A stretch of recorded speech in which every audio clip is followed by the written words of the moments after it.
All right, everyone, we are back in session. We are reconvening to open session after closed session. Can we all stand for the salute to our flag? I pledge allegiance to the flag of the United States of America and to the republic for which it stands, one nation, under God, indivisible, with liberty and justice for all.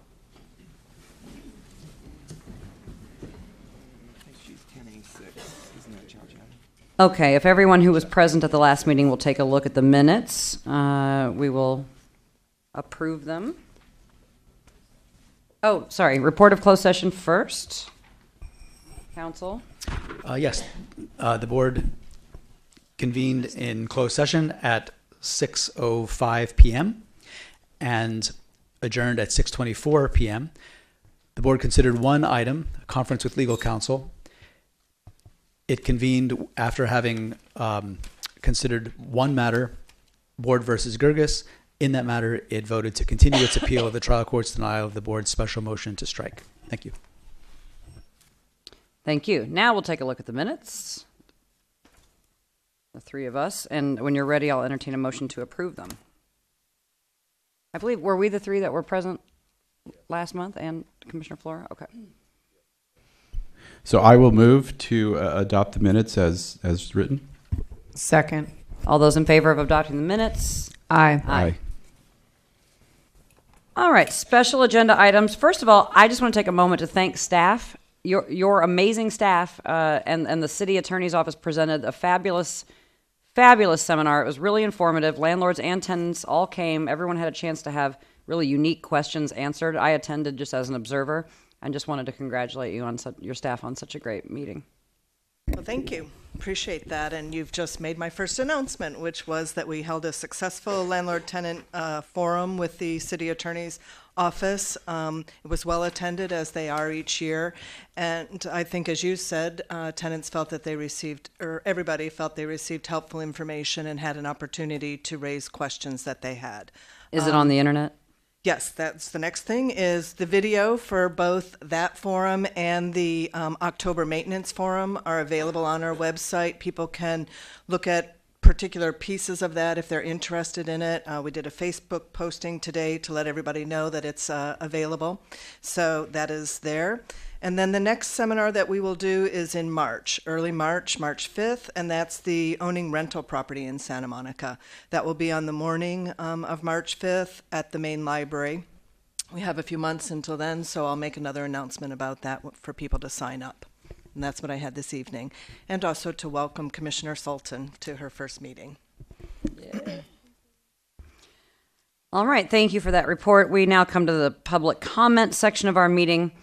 You may speak on anything that's within the board's subject matter and not on the current agenda. State law prohibits the board from taking any action on items not listed on the agenda.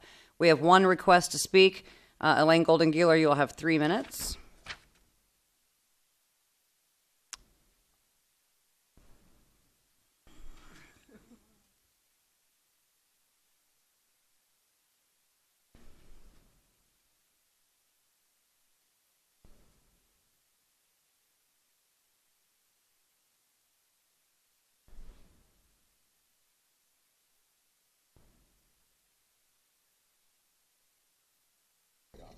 There you go. Good evening. Because it's not winter yet, the rent board still has time to turn over a new leaf. You could make a New Year's resolution to work with rather than against housing providers. For example, we all want to protect tenants by having Santa Monica buildings earthquake retrofitted.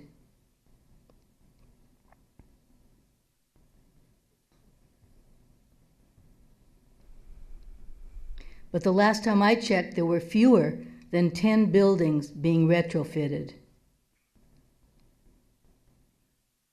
There are perhaps 13 licensed retrofit contractors on the west side, and many thousands of buildings needing work. Because of belligerent Santa Monica building inspectors, most contractors choose not to work in Santa Monica, or if they do, they charge at least 33% more. In 2019, you could stop demonizing owners and try working with us for a change.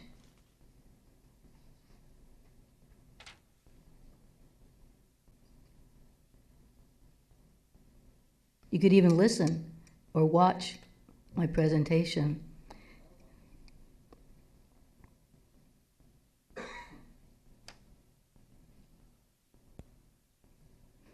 I don't know if you remember his famous speech about bad apple landlords. I do. Human nature is, everybody knows I'm an optimist. I like everybody, and I think everyone's intentions are good, except, usually bad apple landlords. Good riddance to those who called housing providers bad apples. For your information, almost all owners are good apples. There may be a few rotten ones, just as there have been a few rotten rent board members.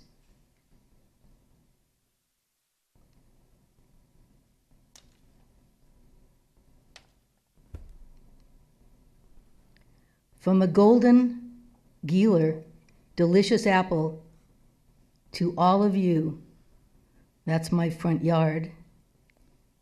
I have the best yard in Santa Monica. And if you can find a better one, you'll have to prove it and show it to me. Merry Christmas. And Happy New Year. And I have a little gift for each one of you. I believe the 3 minutes. Is your timer not working, Lonnie, on the?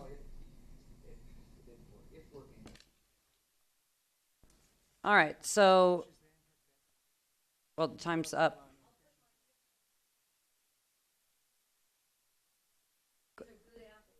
Thank you for the good apples. We are moving on to item 10A. We have 6 cases tonight to hear for owner occupancy exemptions.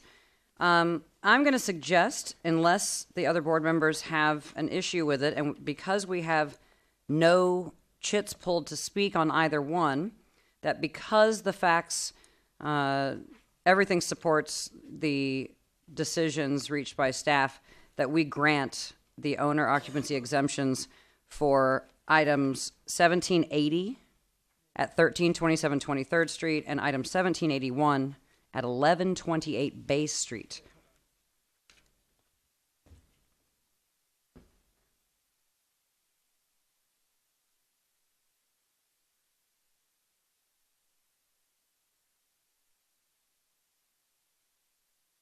I'll second that.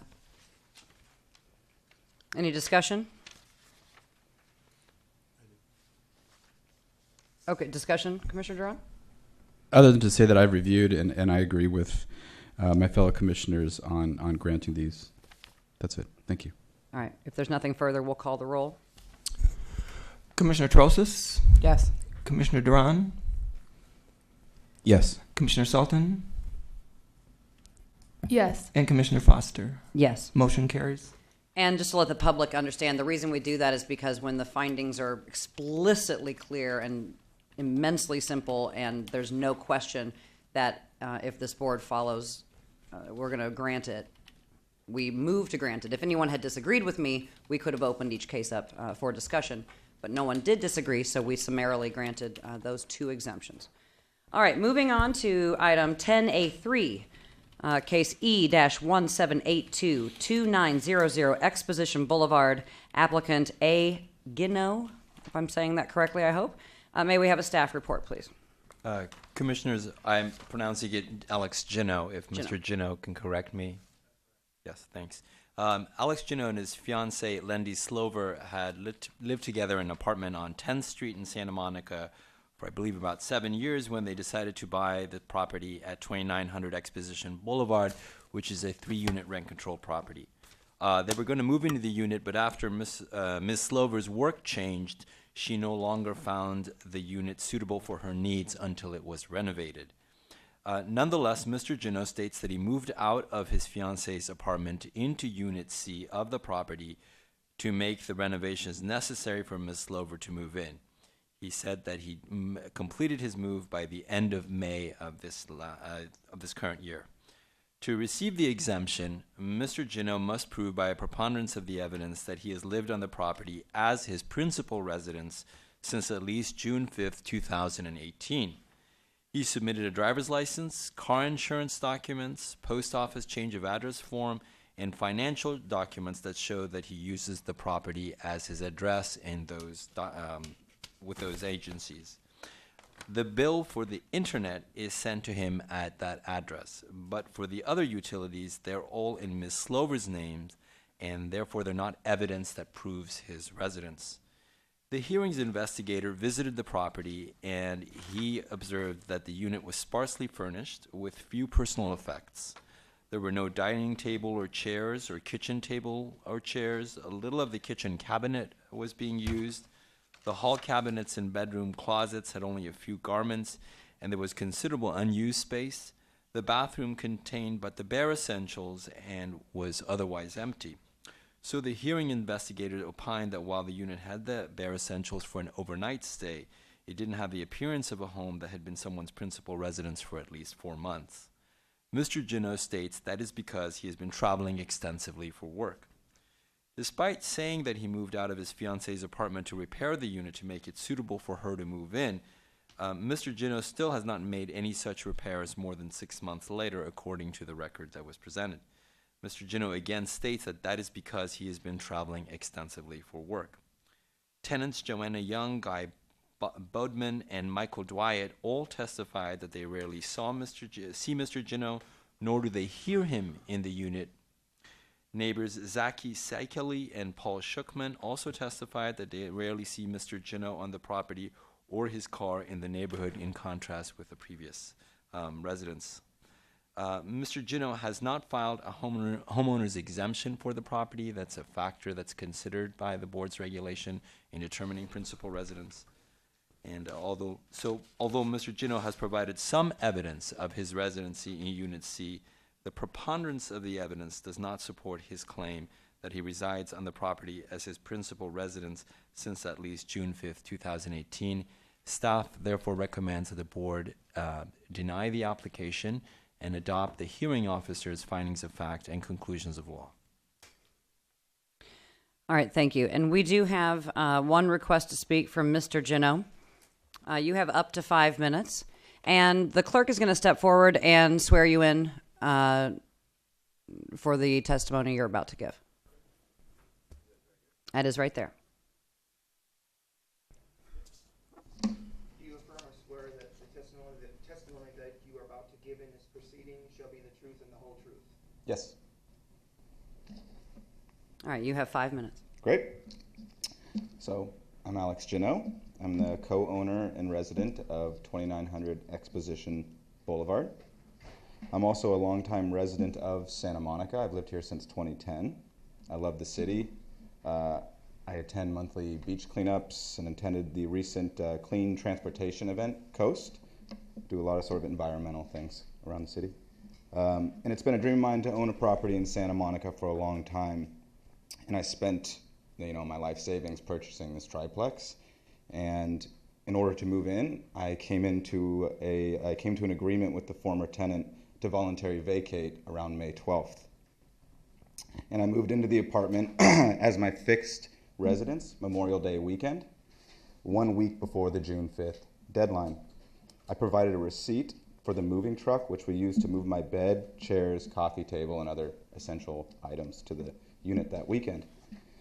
It's true that I don't have a lot of stuff, which was indicated in the investigation report, but I've always lived a somewhat minimalist lifestyle. I just don't have a lot of stuff. And as indicated, my extensive work travel has made the process of accumulating things slower than it might normally be. However, I meet all the requirements as set forth by the board regulations. I have everything I need in the apartment to live. to carry on basic living activities, as was stated by the investigator. He said you have everything you need for basic living activities. And I have since the day I moved in. I'm registered to vote at the apartment. The utilities are now in my name. My ID, car insurance, bank accounts, mail, etc. are all registered at the address. My change of address is dated May 15th. Everything else followed suit shortly thereafter. Since my time living at the property, I've spent a lot of money trying to improve the building. I've started with the sort of areas that are the common areas that would benefit all the tenants, including installing a new washer and dryer, painting the laundry room, repairing the heaters, working on the landscaping in the front yard in compliance with the City of Santa Monica reduced water policies. The tenants always see me working in the yard when I can, and multiple neighbors have come by and told me personally how happy they are with the work I'm doing on the building. Because I've focused on improving these areas that would benefit everyone, I've had to delay any improvements to my unit because I can't afford to do everything at once, which is one of the main points being held against me, as argued repeatedly by the hearing officer, is that I haven't made improvements to Unit C yet. But these improvements were never necessary for me to move into the unit. The previous tenant lived in this unit, and I live in this unit. When I applied for the exemption, I told the tenants in person that I was doing so before they were notified, because they wanted them to hear it from me, and I wanted them to have the most amount of time to prepare and to understand what the process was going to be. And I understand the higher rents that will come of this will probably be difficult, but it's what the law allows, and it's what I'll need to be able to afford to continue making the necessary improvements to the building. So in light of everything, I sincerely hope you will reconsider and grant my exemption. That's it. Thank you very much. You can have a seat. Thank you. All right, that was our only speaker on this item. We'll open discussion.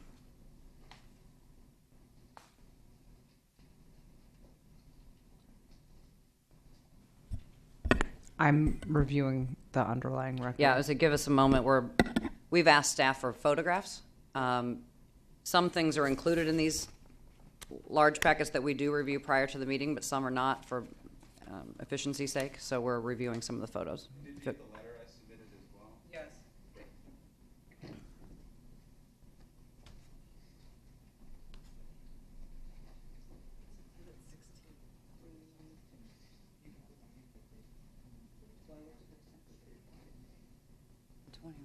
He submitted of the work he says he did.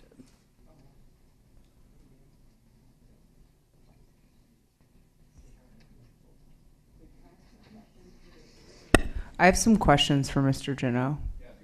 Yeah, can you come back Come up? back to the podium, please.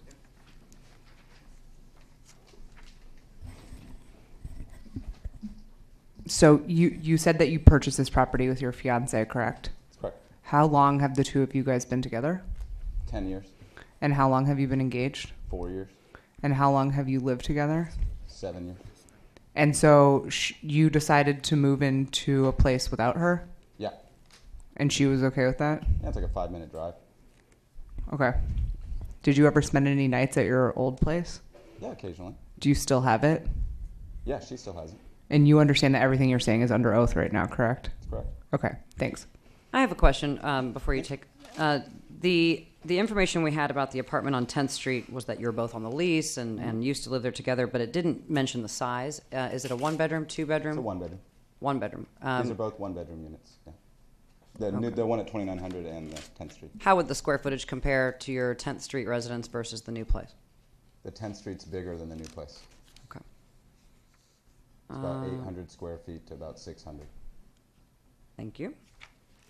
And if no one else has questions for Mr. Gino, we'll let him sit down. All right, you can return to your seat. Thank you.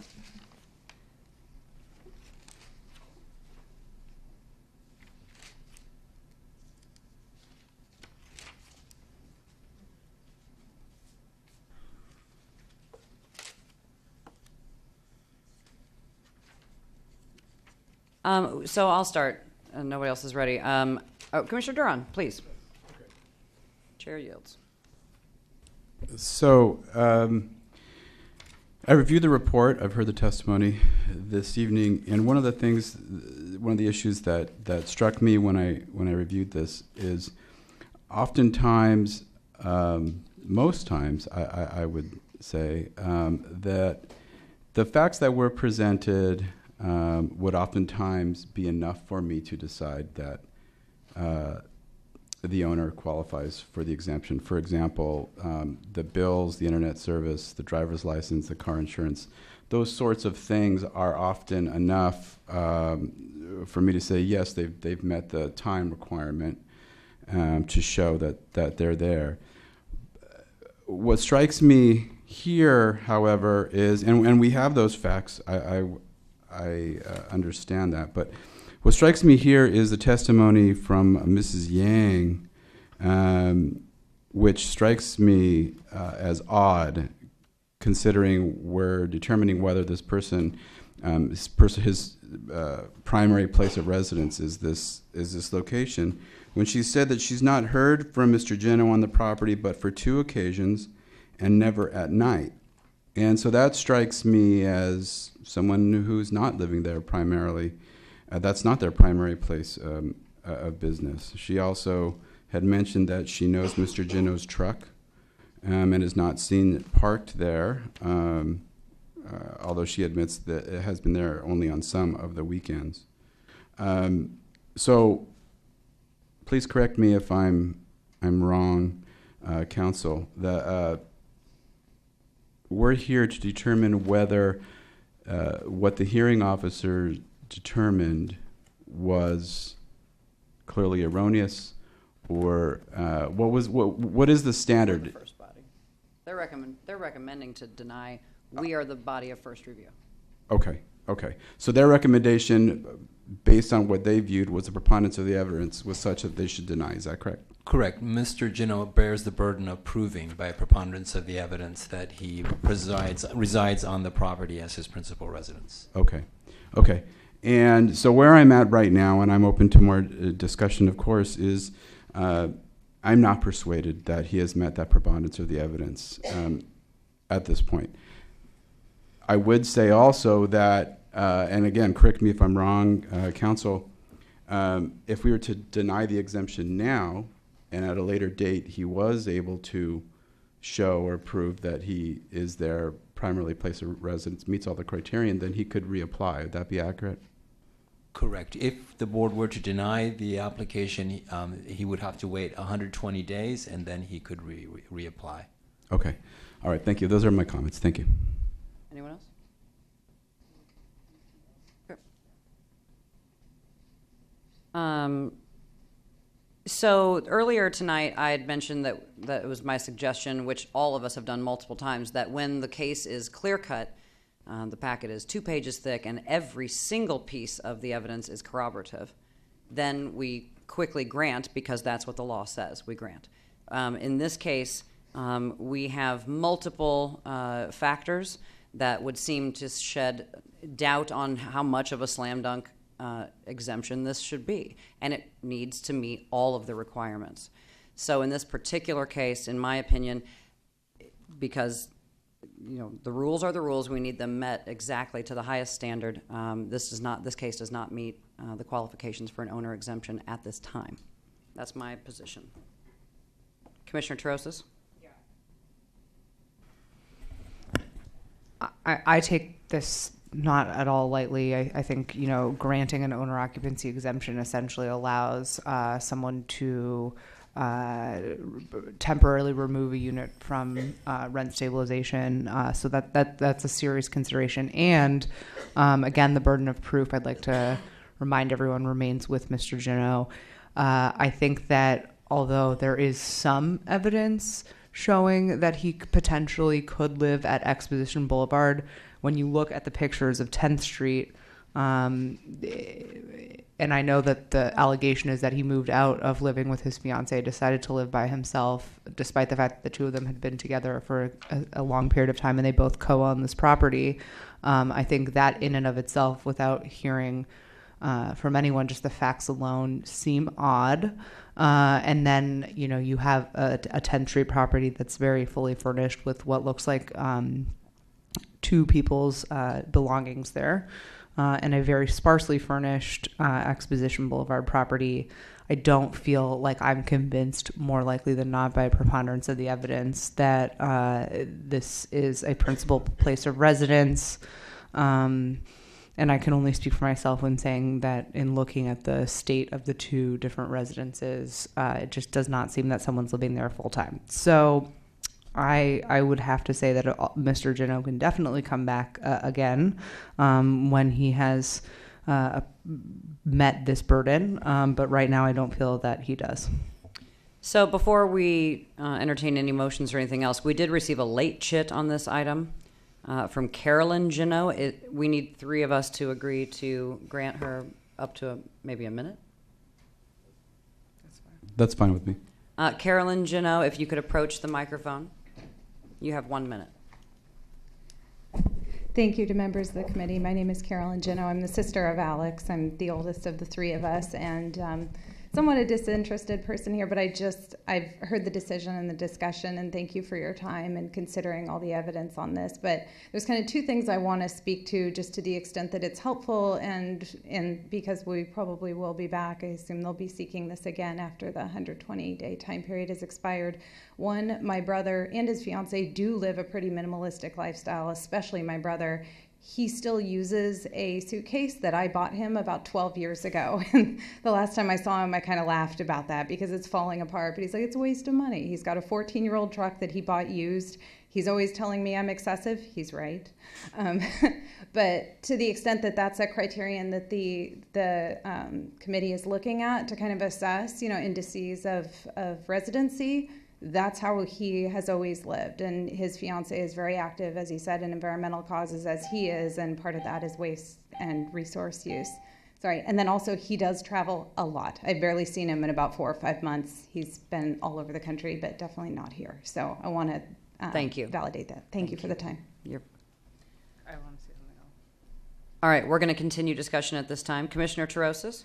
Yeah, I just want to clarify, I'm not trying to penalize anyone for living a minimalistic lifestyle. I'm just saying that the facts as presented, two people being together for 10 years and having lived together, making a decision to not live together, and keeping two separate residences, just again, does not speak to a principal place of residence for me. So for me, that's dispositive. And I would only add to that, there are many ways to live, and minimalistic is an admirable one, tiny houses and all that. But we did in this case, unlike some other cases that are more of a slam dunk for the exemption, is sworn testimony from 6 people. So that carries a lot of weight with me.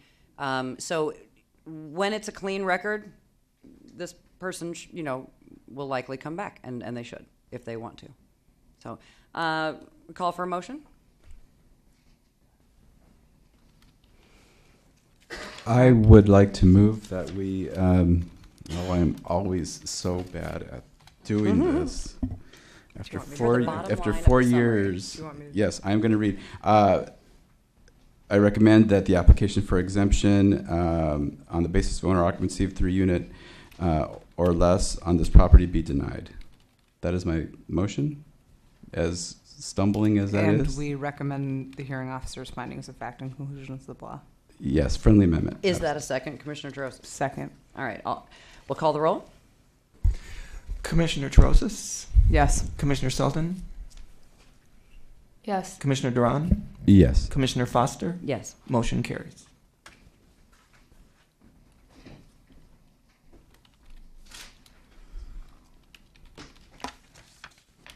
All right, the next item is case E-1783842 Pacific Street. Applicant M. Verts. Applicant seeks an owner occupancy exemption. The hearing officer recommends that the board grant the exemption. Can we hear a brief staff report, please? Commissioners, Michael Verts has owned this property since 2002. He had moved to Miami with his then boyfriend and developed a real estate brokerage business there. He states that he's now moved back to Santa Monica and lives on the property as his principal residence, and to qualify for the exemption, he must prove that he has done so since at least June 10th of 2018. His driver's license, his car registration, and car insurance are consistent with his claim move-in date of April 2018. He submitted a Postal Service change of address form that was filed on April 16th of 2018. His bank and financial statements also started being sent to the property around April or May of this year. His California dental and medical insurance show coverage starting in April of this year. Gas, electricity, and water services started for his unit in April 2018 as well, and the usage is consistent with his claimed occupancy. He's also registered to vote in Santa Monica as of May of this year. The hearing investigator visited the property and observed it to be consistent with Mr. Wirtz's claimed residence. 3 of his friends testified and confirmed that he moved to the Santa Monica property about 6 months ago. Neighbors testified that they've seen him nearly every day for the last 6 to 8 months, and that then they see his car plugged in the driveway. His cell phone, credit card, and digital tracking records also support his claimed residence. Adam Helstern, who resides in the front unit of the property and is Mr. Wirtz's tenant, said that he didn't dispute that Mr. Wirtz lived on the property in the rear unit. He was more concerned about his motivation and stated intention to live on the property as his principal residence, since he had told him last year that he was going to sell the property and that he lives a bi-coastal life. Mr. Wirtz admitted that he'd been approached to sell the property last year and had considered it because he didn't want to give up his Miami real estate business after the efforts that he had made in developing it. But he wanted to move to Santa Monica and move his mother in with him after that. I believe she lives in New Mexico at the moment. So he declined the offer, and he found a partner in Miami who could allow him to maintain the brokerage business there while he tries to create a new one here. He submitted proof that he's studying for his license here, and he also submitted proof of his business relations with his Miami partner. He drives Uber to supplement his income while he is studying, and after listening to his testimony, Mr. Helstern, the tenant, stated that he now understood Mr. Wirtz's situation and believed him. The preponderance of the evidence in the record supports Mr. Wirtz's claimed residence, so staff recommends the board grant the exemption and adopt the hearing officer's recommended findings of fact and conclusions of law. Thank you. So the reason that I, for one, did not include this in the summary granting of those first 2 that we granted tonight was because for me, this case had a little bit more question to it. It had some initial opposition by witnesses, but I think it's important for the public and other people that might have a case tonight to understand that, this case went through the entire process. A hearings investigator was employed to work on it, and it appears that the tenants and the landlord have come to an amicable resolution, and the applicant has met, in my opinion, the preponderance of evidence necessary to get the exemption. I just, as an elected official, I don't want people to think that we summarily grant something or just because staff said so or whatever. We have really good criteria that we use to make these exemptions or deny these exemptions. And this seemed to be a nice example of it going through the process and everyone feeling more comfortable with doing something as serious as decontrolling the rest of a property. Commissioner Duran. I agree with Chair Foster, and having said that, should there be no other discussion, I would like to make a motion. Please do. Oh, Commissioner Chiroses. Okay. I agree. Okay. So I move that we grant this exemption application and adopt the hearing officer's recommended findings of fact and conclusions of law. Great job. Thank Second. you. Call the roll, please. Commissioner Sultan. Yes. Commissioner Trosis. Yes. Commissioner Duran. Yes. Commissioner Foster. Yes. Motion carries. All right, on to case 10A5, case number E-1784514 Ocean Park Boulevard. The applicant is S. Hedayati. I hope I got somewhere even in the neighborhood of doing that right.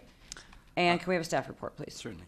Shahram Hedayati bought this 3-unit property in a foreclosure sale on November 17th of last year.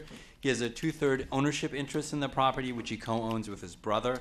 He states that he has lived on the property since January 2nd of this year. To qualify for the exemption, he must prove that he has lived on the property as his principal residence since at least June 11th of 2018. He provided some evidence of his residency. His driver's license shows the property as his address. One of his cars, a 2007 Toyota, is registered at the property, but 3 other cars are registered to him at his mother's condo in Westwood, where his brother also lives. And the tenants testified that his Toyota is always parked on the property without it really being moved, such that the paint is starting to show that. His insurance and bank statements are mailed to him on the property, as are his property tax bills and his utility bills. But the gas bills show 0 therms of gas for the 6-month period between March and September of this year, and the unit has a gas stove and gas heat. Mr. Hedayati explained that he never cooks and he uses a space heater. It should be noted that the investigator's photos show no such space heater visible in the unit. The investigator who visited the property observed the unit to be sparse, the cabinets and drawers to be largely empty. The master bedroom had a mattress on the floor with a comforter on top. No bed linens were visible. He did not find a linen closet nor a closet with any towels besides the one in the bathroom photos. There were no personal photographs, artwork, books, or magazines. He didn't see a dresser nor an area for undergarments or socks or footwear. There were some pants and shirts in the master bedroom. Mr. Hedayati testified that that is what he was able to get out of his Encino home when he and his wife separated 9 months ago. Asked if he had not acquired anything since, he responded that the unit is adequately furnished for a single man. The investigator did not see any items in the fridge that had been opened for recent use. The tenants on the property had kept a log of their observations and reported that they never heard noise from the apartment, unlike with the prior tenant, and despite the units having minimal insulation. They rarely saw him on the property, and they also never saw a moving truck move his stuff in or smelled anyone cooking. One night, police responded to a prowler call, and he was not there. Mr. Hedayati explained that he had soundproofed the unit, although he had no documentation to support his claim. He also said that he was at his mother's condo the night the police came. He also said that he often ate food prepared by his mother's caregiver at her condo in Westwood. Of the 127 charges on his credit card statements between June and September of this year, only 3 were made in Santa Monica. The majority of the charges were in the Valley or in Westwood. Mr. Hedayati states that he prefers the supermarkets in those locations because they are cheaper. He's not registered to vote at the Santa Monica property. He said that he'd been too busy to file a change of address. He does not have a homeowner's exemption for the Santa Monica residence, but he does have one for a property that he owns in LA that he's actually rented to tenants. The record shows that Mr. Hedayati has failed to meet his burden by preponderance of the evidence. Staff recommends denial of the application and adoption of the hearing officer's findings of fact and conclusions of law. Thank you for that report. Do you still want to see the photos? Mr. Wellman, one of the tenants. Commissioner Trosses would like to see the photos. Thank you. All right, we do have one speaker on this item. Avery Wellman, you have up to 3 minutes. And the clerk will swear you in before you begin. Do you swear or affirm that the testimony that you're about to give in this proceeding shall be the truth and the whole truth? I do. Hi, thank you for being here. I appreciate your service. I'm a little cold, I'm a little nervous. I've never done this before. But my wife and I have lived in the property. I've been there for about 5 years. She's been there for about 7. You know, we're simple, hardworking, loving, conscious people, and we would not be here if it wasn't for the fact that this person, this man, Mr. Hedayati, is just doing it without integrity. He doesn't live there, and it's frustrating. So I say that with, I would prefer to be doing something else tonight, but I'm here because it feels like the right thing to do. So thank you. That's all I have to say. Thank you very much. All right, we'll begin discussion. Does anybody want to start? I keep starting. I don't want All right, Commissioner Trost is reviewing some evidence.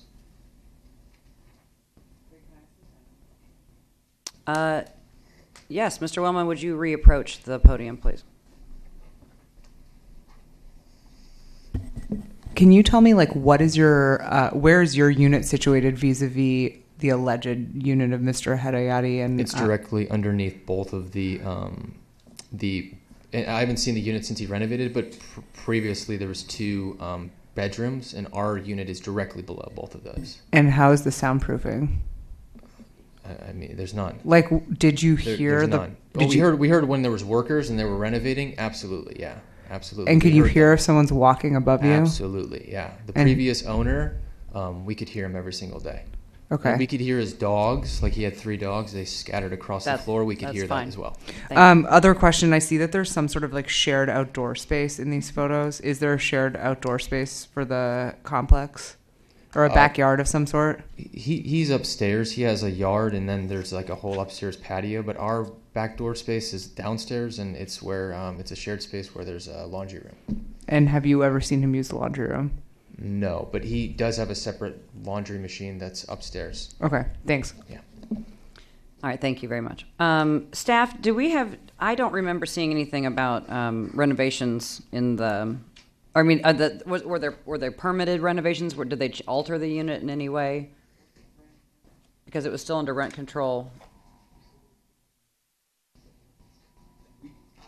The hearing officer's decision mentions that there's no evidence that was provided about the sound insulation. The photographs of the investigator something about the flooring. Talks about flooring. I possibly don't in it. believe that permit evidence was entered into the record. Okay. All right.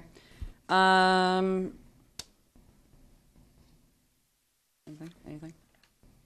All right. I will start. We're not there. I'm not there. There's a right way to do this and an easy way to do this, and as evidenced by the first 2 cases tonight, there's a clear path to this exemption should you meet the requirements, and we're not there. I will yield to the next commissioner, Commissioner Trosis. Not only are we not there, I think that what I see before me, the fact that Mr. Hedayati is not even here to defend his appeal, and what I just saw in the photos, he's not here, right? I don't see him here. Well, it didn't pull a chit. Did you want to speak? Okay. Okay. I mean, it seems disingenuous at best what's going on here. There's 2 homeowners exemptions, so that's a problem. There's pretty much nothing in this unit. And, you know, listen, I have sympathy, obviously, if you're going through marital issues, but there hasn't been any sort of formal separation filed from what we can tell here. I don't even know if that's really what's happening, but to me, I just don't see that we're here with a burden of proof as it is to show that this is the principal place of residence. Commissioner Duran. One of the key facts for me in coming to my decision is that the gas bills had showed 0 therms of gas for 6 months. Between March 26, 2018 and September 21st, 2018, and then the fact that the unit has a gas stove and gas heat. So, I mean, to me, that's a slam dunk that a person's not living there. I mean, even if you don't eat there, I presume you shower, and I presume that would require, or most people use hot water. So for the 6-month period, this seems to me that this doesn't meet the requirements. So I'm ready to vote when everybody else is. Someone will make them. Commissioner Sultan. Well, I was just going to add something. Oh, excuse me. Just going to add that the Mr. Hadiadi is alleging that he slept on an air mattress this whole time, and that to me seems it seems unlikely that an adult would do that for like 9 months. I think is the extent of the time that he alleged that he had lived there up until the investigator came by. So that, in addition to the other issues that people have pointed out with the gas usage, the lack thereof, all of the tenants and nearby residents indicating that his car was there all the time and never moved, but he himself was rarely present, indicate to me that he has not met the burden here. And I'll just finish by saying, for the public, as a small business owner and small landlord myself, though not here in Santa Monica, there's such a thing as due diligence and responsibility of a business ownership. And owning a small building is not a side hustle or a hobby. It's a business, and it comes with a very large responsibility in that it houses human lives. And so every couple of meetings, I always feel the need to reiterate the fact that due diligence and an understanding of the law and our procedures that we have here at the board that are readily available to landlords and tenants to follow these procedures are there, and that since this appellant actually owns part of or all of at least 4 properties, a couple of which, at least one of which has tenants, I would expect the appellant to be well-versed in landlord-tenant responsibilities. So, do we have a motion? I move to adopt the hearing officer's findings of fact and conclusions of law. And deny the owner occupancy exemption. Second. All right, we have a first and a second. Will you please call the roll? Commissioner Duran. Yes. Commissioner Sultan. Yes. Commissioner Trosas. Yes. And Commissioner Foster. Yes. Motion carries. All right, moving on to case 10A6, item L-00112225, Montana Avenue, applicant C. Chen. And we're back. Staff, may we have a staff report? Yes, Commissioners, the board exempted this property back in October of last year. Now a former tenant, Mr. Nicholas Gross, strongly disputed the board's finding, and after the exemption application had been approved, he began submitting evidence to show that Ms. Chen doesn't actually live there. Based on photos of a disconnected water heater and visual confirmation of the disconnect by a code enforcement officer, as well as photos that suggested that Ms. Chen was not routinely home in the evening as she claimed, staff sent Ms. Chen an initial notice of lapse, which is what the process is begun under the board's regulations. Ms. Chen responded and disputed the notice and reiterated that she lives on the property, and she submitted evidence to refute the tenant's evidence. After a lengthy hearing process that involved voluminous evidence, 5 hearings over 4 months, the hearing officer found that the evidence shows that Ms. Chen continues to live on the property. Of the factors in the board's regulation about what constitutes someone's principal residence, the one that's in dispute in this case is whether Ms. Chen carries on basic living activities on the property. To find that the exemption has lapsed, the record must show a material change in the facts that supported the board's grant of the exemption. When the board granted the exemption, Ms. Chen had stated that she leaves for work early in the morning and is usually back at home later in the evening after 10. The hearings investigator visited Ms. Chen's unit in this case and testified that the unit appeared even more inhabited than when he visited it for the exemption application that the board approved last year. The tenant, Mr. Gross, who had submitted photos of a disconnected, unenclosed water heater outside of Ms. Chen's unit, argued that she could not be living there without gas and that the unenclosed water heater in the elements was dangerous. But Ms. Chen's contractor, who's doing construction work outside her unit, testified that the water heater had been disconnected the day Mr. Gross took the photo, but he had reconnected it later in the day before Ms. Chen arrived home from work, and that he did so whenever he needed the water heater to be disconnected during construction. She always had gas service when she got home late at night, he insisted. Code Enforcement Officer Cordova confirmed that the water heater had been disconnected when he had visited the property in response to Mr. Gross's complaint, but that the temporary disconnect was standard during construction and that the water heater did not need to be enclosed in such circumstances. He did not issue any citation that day. The evidence regarding the water heater fails to show that Ms. Chen does not live in the unit. Mr. Gross also submitted photos of a package that had been misdelivered to his home, which he had then hung on the gate outside of Ms. Chen's unit. He turned in photos to show that it had not been removed for 5 days. Ms. Chen submitted evidence that she was traveling to Vegas for all but about 2 of those days, and that when she got home from her trip, she was frightened by the hanging package, particularly given Mr. Gross's animosity, and after a couple of days, he finally asked her contractor to remove it, which he testified that he did.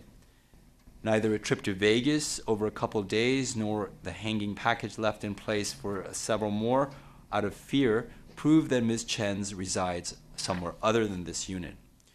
Mr. Gross submitted photos taken in the early morning hours of January 20th that show that the lights in Ms. Chen's unit had not been turned off, instead of turning it off as if on a timer, which is how he usually observed it. So he argued that is proof that she did not sleep there that night, at least.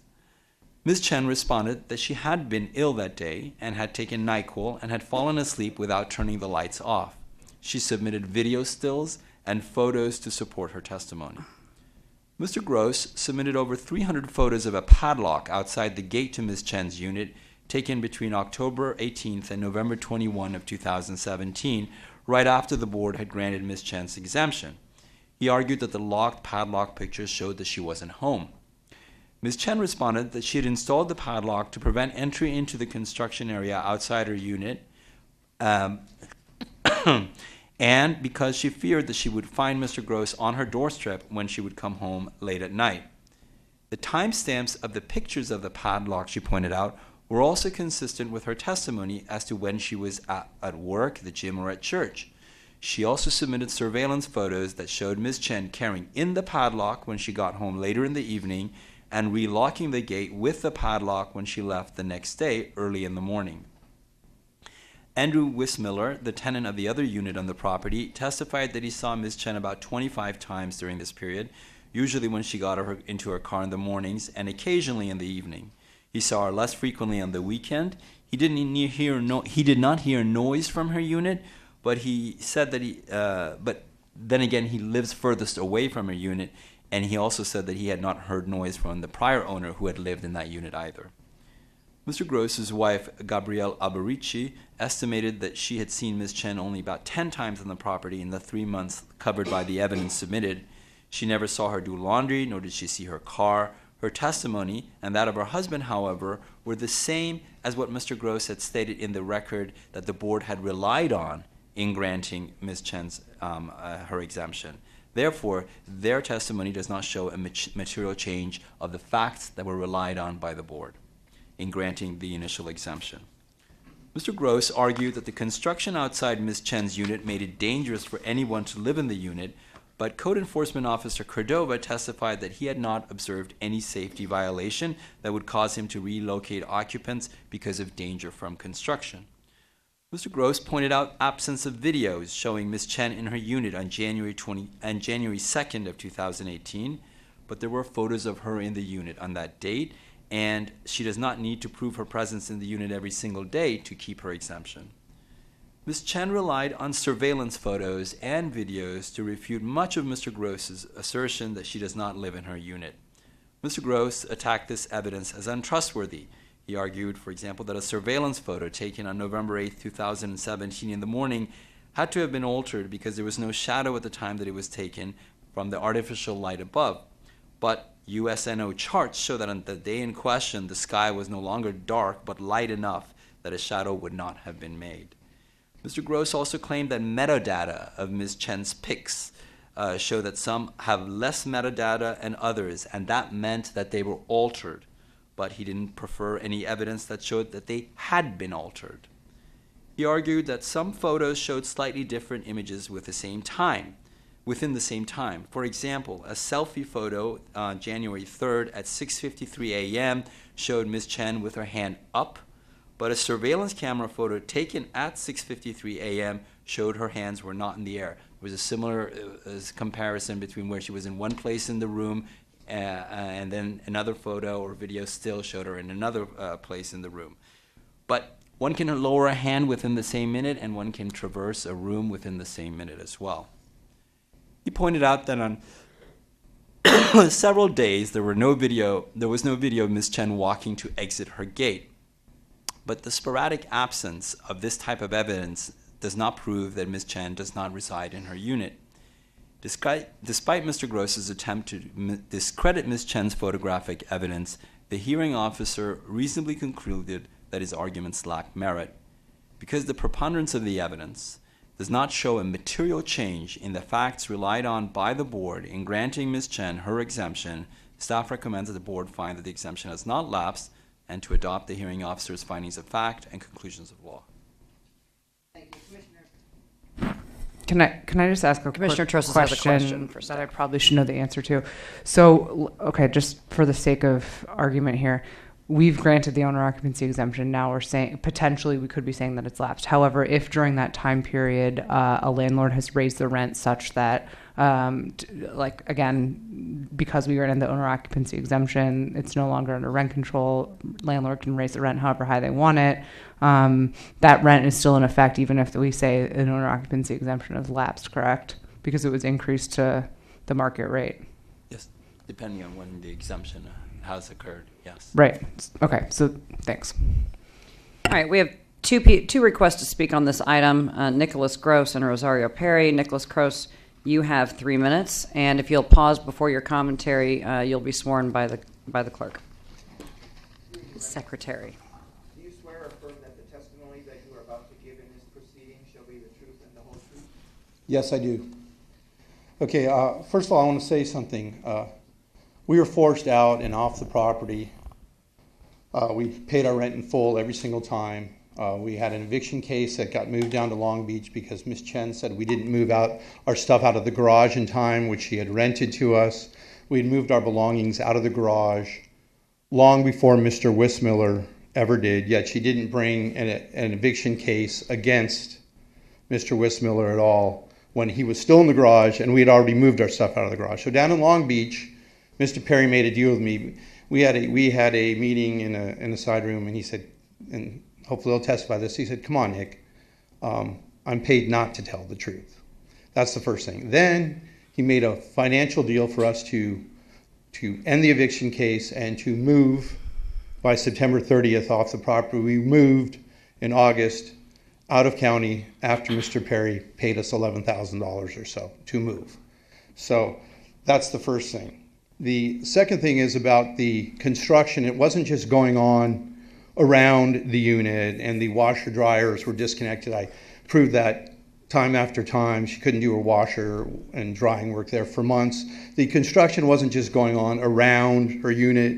It was in the entire area that she had enclosed. And then on top of it all, it was also going on within her walls to the unit. They were opening up walls, there was plastic. It's still going on to this date. About Pete coming by, the time of study was from October 2016 through January 2017. Their hearing inspector didn't come over and make a report until the middle end of March 2017. So it wasn't even in the time of study, it was 2 months afterward. We handed in evidence for March, the hearing officer wouldn't accept it. Now the last thing I want to go over is a couple pictures. This is not new evidence. As a matter of fact, this is Ms. Chen's evidence herself. So I'd like to give this to you so you can have the visual. I'll give it. Staff. Lonnie, I'll hand it to you. Okay, thank you. Hopefully it's not counting in my last one. We already have it though. Yeah, there's one copy to share because I need one copy. If you look at, this is Ms. Chen's evidence, number 85. She's writing the time here at 6:48 a.m. Okay? And you can see it's like a construction zone area. And if you go to the timeanddate.com, if you go to December 12th, the sun rises at 6:49 a.m. Now, if you go to the next picture, you can see that on this first picture, 85, you can't even read the time. It's too small. Now, obviously, somebody adjusted it the very next day for 12:13 p.m., and it looks like the time is 6:34 a.m. with 29 seconds. It could be 6:36 a.m. with 29 seconds. The sun itself doesn't rise if you look at the timeanddate.com. Thank you, until Mr. Gross. That's your time. 6:50 a.m. So if you guys go outside tomorrow morning, you'll see. Mr. Gross, it's thank dark. you. That's your time. I understand the concept of what you're trying to present. We have this. Thank you very much. Thank you for your comments. Thank you. You have a commission for Mr. Gross? Yes, I do. Yes. I believe you said, thank you, Madam Chair. Did I hear correctly that you said that you are no longer in residence at this address? Right, because we were threatened with eviction. We had to move out of county. Mr. Perry and Ms. Chen ended the eviction case by paying us $11,000 to settle it and to move by September 30th. Because now that I've driven by the property, there's more major construction going on. It was all torn apart. Now they're building up, and there's no way. The point is, it's illegal to live in a construction zone and in a place under construction. So my question, okay. Yes. My question was simply, you're no longer living there, correct? No, this is only about back rent now, you guys. But I want to say one last thing. She No, can charge it's any tenant okay. anything she wants, or whether she's under Mr. Gross, I limit did your not ask that comments question. to the commissioner's question. Okay. Thank you very much. You can take your seat. Okay, Thank you. Thank you. All right, Mr. Perry, you have 5 minutes. You're appearing on behalf of the, okay, and if you, as an attorney, I'm sure you understand, we don't need to swear you, but if you start to offer anything outside of what's already in the record, we will swear you in. Oh, okay, well, I'm not going to address well, let's swear me in, please. I want right. to talk a little bit about By all the means. Unlawful detainer case. Do you swear or affirm that the testimony that you are about to give in this proceeding shall be the truth and the whole truth? Yes, I do. So help me God. So I'd like to just briefly read from a footnote, and sometimes footnotes get forgotten, so I think it's an important footnote from the hearing officer.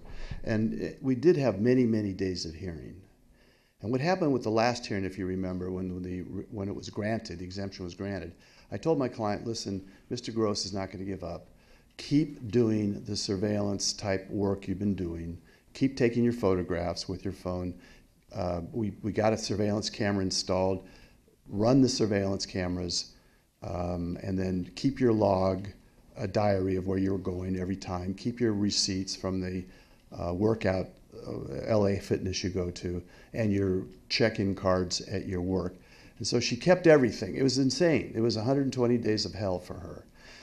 And you might ask, what's all this about? I know you think big files mean there's a lot of craziness going on, but it's really the opposite. It was like she could not lose this new case that we knew was coming, and so she was very careful. Now, she's very afraid of Mr. Gross, and I am too.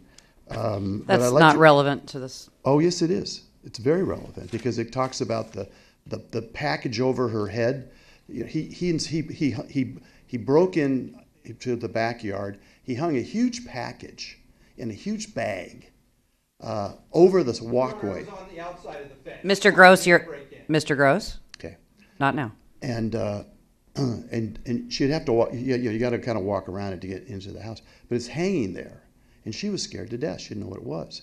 Mr. Gross wants to argue, well, she wasn't there at all because she was there. She'd take the package down, but she was afraid to touch it. She was afraid it'd blow up. She didn't know what to expect from him. 5 feet from my back door, Your Honor. Mr. Gross, you're not allowed to speak from the gallery. Thank you. Footnote number 14 says, this is the hearing officer writing now. Mr. Gross' behavior during the hearing demonstrated that Ms. Chen's fear of Mr. Gross overstepping reasonable boundaries was reasonable. Okay? In fact, at the hearing officer brought in a police officer to sit because she was afraid of the guy. Now, we have to live my client has to live next door to him. So, of course, she's always afraid of him. So that's that. Well, actually, that's not the case anymore. Correct. Because we paid him You $11,000 used the to current leave. present tense. Yeah, so. because we live. Just clarifying. Okay, thank you. So one thing to understand, too, is that, I mean, you have no idea what this hearing was like. She had all her video. Every day was a clip of her coming home at night, going up the stairs, then coming down out the gate. So that's one video, 2 video clips. She had her video phone with photographs showing herself coming in the front door at night, going to bed at night, another photograph, getting up in the morning, another photograph, leaving the front door to go to work, another photograph. Those 4 photographs a day, we had 120 of those days. She also had the video itself when she'd walk out the gate and turn right, the light would go on when it was dark in the morning, and then you'd see her walk out to the alley or down the alley to get to her car. So we had the video, and then she brought her work schedule, which showed herself going to work in Santa Monica every morning, and every night she'd leave. It showed her going to the gym almost every day, and she also talked about going to church on those days too. So we have her in Santa Monica 120 days from about 6 a.m. to midnight, or it's maybe 10 o'clock when she gets home. There was no evidence, because it doesn't exist, that she lived anywhere else. And the burden of proof, by the way, is on the tenant in this case, because he's trying to take away an exemption that was granted. So the burden of proof is on him, and I think he failed in presenting that burden of proof. The staff report was very adequate, or I should say good, about giving you all the facts. I want to say a little bit about the water heater.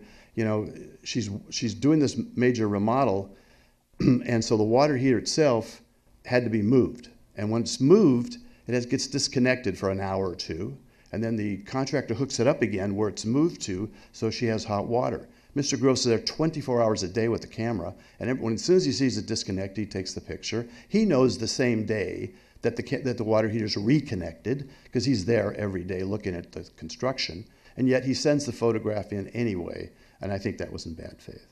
The one thing that was not brought up, what I'd like to bring up, is the other tenant, who is still there. He testified that he saw her car, my client's car, on the street in front of his house 50 times. So, you know, we have 50 times that she's parked her car in front of the apartment. Of course, she's in the apartment after she parks the car, she walks in. And he saw her 25 times, though, visually. So, you know, she's got no other place to live. All right, I'll submit it. Thank you very much. Of Mr. Perry? Of the witness or of staff? Staff. All right, thank you, Mr. Perry. Does she own any other property in Los Angeles County at this point? The condo on 18? Does she still have the condo? No, she sold it. Do we know that? Yeah, it was in the evidence at the hearing. Are you testifying under oath? Under oath, she sold it. Okay. And then I might say the hearing officer brought in someone from the city rent board who thought that she found another piece of property she owned, but that's not her, and she proved that that's not her property. It was just a name that was like it, and it was a different property, like in, I don't know where it was, like Alhambra or something. And is there construction happening at the property right now? Yes, but the construction's outside her unit. It's not inside. Nothing is going on inside yet. Mm-hmm. Okay. Did the investigator go to the unit in this case? And do we have pictures? Do we have pictures of it? Sorry. I'll take my time. I'm just going to make sure that it's here. We're talking boxes. I know. I believe that. It's okay. Sure.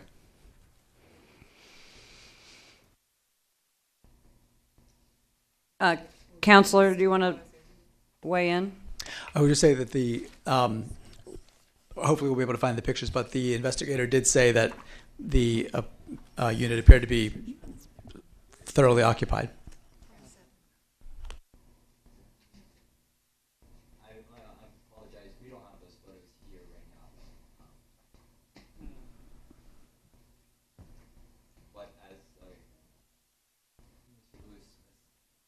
But as Mr. Lewis stated, the observation that was in the evidence was that however those photos are, they actually show it to be more inhabited in appearance than the photos on which the board granted the exemption. And can you remind all of us, Counselor, if you will, what the rules are that we're actually, unlike an original owner occupancy exemption determination, we're actually deciding whether to let it lapse or determine that it's lapsed. Is the burden any different, the thought process that we're having? We need to upend our own earlier decision in this case, right? A little different. Well, you're not really changing the earlier decision. You're determining whether changed. Things have changed. And the burden is upon Mr. Gross to prove that the exemption that the board previously granted has now lapsed. All right. Would you like to speak? The tenant has to show that it's more likely than not that she has ceased living there based upon changes in those facts that existed at the time the exemption was granted. I have another question. Go ahead. So Mr. Wismiller, I assume that he's not here. So he submitted a response prior to the hearing that Ms. Chen did not live on the property, and that she rarely visited it. And then at the hearing, which is clearly under oath, he stated he observed Ms. Chen at the property, but did not express an opinion as to whether she lived there. How did we find him as a witness? Credible, not credible? I do not know anything. Mr. Gross, please refrain. Well, I mean, I would assume since this is the other tenant on the property, is this tenant still there? From what I understand from testimony from Mr. Perry, he is still there. Okay. Could you remind the commissioners, to my recollection, I believe staff recommended that we deny it last time, and I agreed with staff, but I was in the minority. All right. So I think we believed that she moved in, and now, for me, at least personally, whether I like it or not is completely irrelevant. Whether I liked it last time is completely irrelevant. It seems that we granted her the exemption, and our investigator is telling us that there's even more evidence now than there was then that she actually does live there. And am I correct in saying what she does next with the property, while it's out from under the rent control jurisdiction, is separate? If she applies for permits for construction for the empty unit, not Mr. Weissmiller's, but Mr. Gross's previous unit, she's free to do that. So long as she continues to live on the property as her principal residence, it will continue to be exempt from the rent control law. I'm inclined to agree with staff on this report. That's my position at this time. Commissioner Duran? Thank you. I agree as well. I do not believe that Mr. Gross has met the burden to show that there's been a material change such that the exemption should be lapsed. So I'm ready to vote whenever anyone else is. Thank you. Let's see if there's any more discussion. Commissioner Terosis or Commissioner Sultan, do you wish to weigh in? No? Okay. Is there a motion? All right, it's not typical for chair to make the motion, but I will do it. I move that we find that the preponderance of evidence supports the hearing officer's conclusion, and that we find that the exemption at this time has not lapsed. I'll second. Would you call the roll, please? Commissioner Trosis? No. Commissioner Duran? Yes. Commissioner Sultan? Yes. And Commissioner Foster? Yes. Motion carries. Okay. All right. Moving on, we have 2 appeals tonight. These are our last 2 items. Item 10. Thank you. 10B1, case number D-4996, 2432 3rd Street, Unit B. All right, maybe we have a staff report.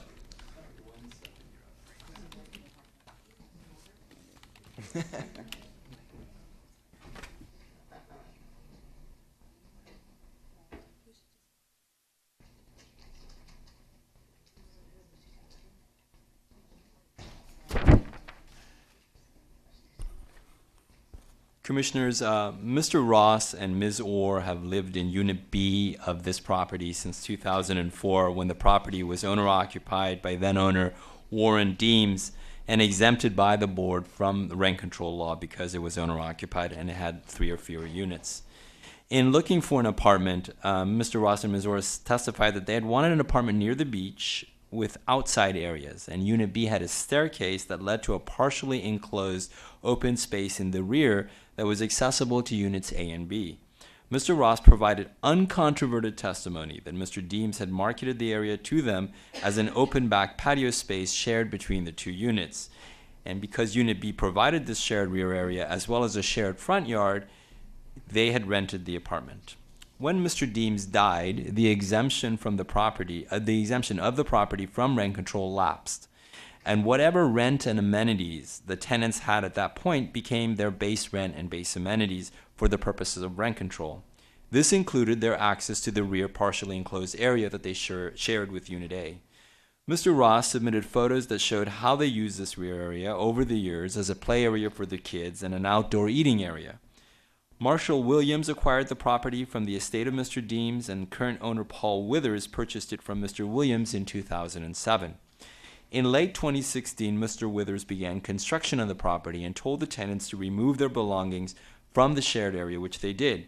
He then began to park his car there and later used the area as a staging area for his construction crew.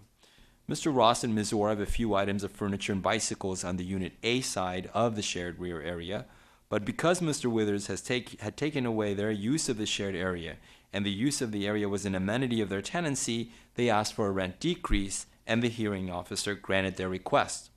Mr. Withers has appealed the decrease. He argues that the record does not show the rear area as an amenity of their unit because the photos of the family playing and eating in the area were taken after Mr. Deems' death. That Mr. Ross had testified that Mr. Williams and not Mr. Deems had given them permission to use the area. And a rent decrease is not warranted because he had allowed the tenants to keep some of their belongings on the Unit A side of the rear area. And that the hearing officer had erred because she had given greater weight to Mr. Ross's testimony regarding the rear area than a purported email from Mr. Williams, the prior owner, in which he denies having given the tenants exclusive right to the rear area, which Mr. Withers says disqualifies it from being an amenity. The amenity here was established for rent control when Mr. Deems died, not when Mr. Williams purchased the property. And contrary to Mr. Withers' assertion, Mr. Ross had provided uncontroverted testimony that Mr. Deems had marketed access to the rear enclosed area to them as an amenity of the unit, and that had been the major factor in their renting the unit. It follows that access to the shared area was an amenity of their tenancy when Mr. Deems died. Therefore, the amenity was established even prior to Mr. Williams' acquisition of the property. That the photos of the family enjoying the rear area is from a later date is not relevant. It was Mr. Ross's uncontroverted testimony that had established the amenity, not the photos. The fact that Mr. Withers had allowed the tenants to keep a few items on the other side of the shared area does not preclude a decrease for a housing service that has nonetheless been largely reduced. The contrast between the photos of the family enjoying the area and now that access has been closed off to the area from their own unit, with the area being used for cars and construction, illustrates the reduction in the housing service. That the hearing officer gave greater weight to direct testimony by the tenants than a purported email from subsequent owner Mr. Williams is not error. Rules of evidence give greater weight to direct testimony than hearsay evidence because witnesses who testify do so under penalty of perjury and are subject to cross-examination. Hearsay statements in an email that was not given under penalty of perjury, that has not been authenticated, and that cannot be subjected to cross-examination is naturally given much less weight. That Mr. Ross and Ms. Orr shared the rear area and did not have exclusive access to it does not preclude their access to the shared area as being an amenity of their tenancy, one housing service in the basket of goods that their rent pays for. The preponderance of the evidence shows that the tenant's access to the rear shared area has been significantly reduced. The hearing officer reasonably gave a rent decrease for this reduction. Staff recommends that you affirm her decision. Thank you for that report. So I just want to make a note for the public and for any of the parties to this case or the next case. The way that these cases are handled is a little bit different. In this, in the prior 6 owner occupancy exemption cases, we were hearing it as a first decision body. In the case of appeals, we're hearing an appeal on a hearing officer's decision that already carries the weight of law. So we are not able to hear testimony or take things that are de novo or new. So I'm gonna be diligent in asking anyone who offers public testimony in this case to not offer new evidence or things not already in the hearing officer's record. And as such, I would advise fellow commissioners that the letter from Jez Collin, not that it's impeachable or unimpeachable or true or not true, but it could have technically been entered at the time of the original hearing. And since it's also not able to be cross-examined or impeached, and we're not going to be able to entertain the contents of that letter. That being said, we have 2 chits pulled, 2 speakers wishing to speak on this item. Mr. Paul Withers, you have up to 5 minutes, as a party to the action, and please try to limit your comments to what's already in the record. Thank you. Okay.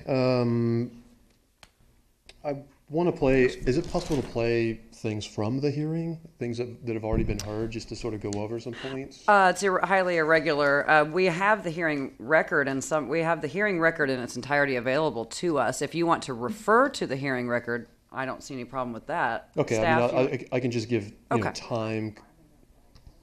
Well, staff? To hear it played? All right.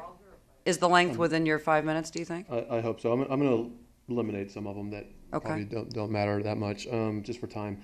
I mean, we've heard a lot tonight about preponderance of evidence, and I mean, the hearing was great. It was a great process. I think it was pretty fair, but I just don't agree that they showed a preponderance of evidence for the patio. They, you know, if this was, you know, in a court, we'd have to go by facts. I mean, they have, for example, they stated at the hearing, you know, the ages of their children, the oldest one being 12.